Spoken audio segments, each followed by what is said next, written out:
কোনো বিচার প্রার্থী বা সেবাগ্রহীতা সুপ্রিম কোর্ট রেজিস্ট্রির কোনো শাখায় সেবা গ্রহণে বাধা পেলে কিংবা যে কোনো বিষয়ে অসুবিধার মুখোমুখি হলে সরাসরি মোবাইল ফোনে সুপ্রিম কোর্টকে জানাতে পারবেন।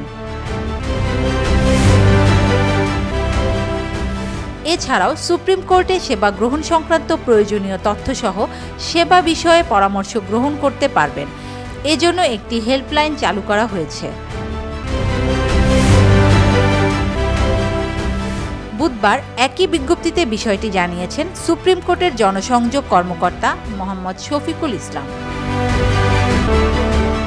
বিজ্ঞপ্তিতে বলা হয়, সুপ্রিম কোর্টে আগত কোনো বিচার প্রার্থী বা সেবাগ্রহীতা সুপ্রিম কোর্ট রেজিস্ট্রির কোনো শাখায় সেবা গ্রহণে যে কোনো প্রতিবন্ধকতার সম্মুখীন হলে বা সেবা গ্রহণ সংক্রান্ত যে কোনো বিষয়ে অসুবিধার মুখোমুখি হলে ওই সেবাগ্রহীতাকে সহায়তা করার জন্য আজ থেকে সুপ্রিম কোর্টে একটি হেল্পলাইন নাম্বার চালু করা হয়েছে। সেবাগ্রহীতারা 013161542216 এই নম্বরে যোগাযোগ করে সেবা গ্রহণ সংক্রান্ত প্রয়োজনীয় তথ্যসহ সেবা গ্রহণের সম্মুখীন যে কোনো প্রতিবন্ধকতার বিষয়ে পরামর্শ গ্রহণ করতে পারবেন।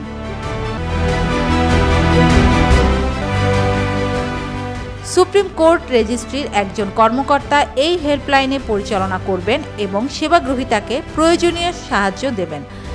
সরকারি ছুটির দিন ব্যতীত প্রতি রোববার থেকে বৃহস্পতিবার সকাল 10টা থেকে বিকেল 4টা পর্যন্ত হেল্পলাইন সার্ভিস চালু থাকবে।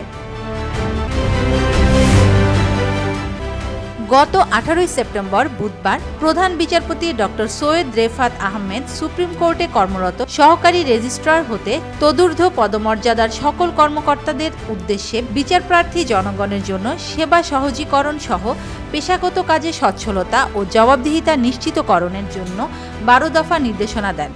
তারই ধারাবাহিকতায় বিচারপ্রার্থী জনগণের সুবিধার্থে সুপ্রিম কোর্ট প্রশাসনের বিভিন্ন শাখা প্রদত্ত সেবাসমূহ নিশ্চিতকরণ এবং সেবা সহজীকরণের লক্ষ্যে হেল্পলাইন চালুর এই উদ্যোগ নেওয়া হয়েছে।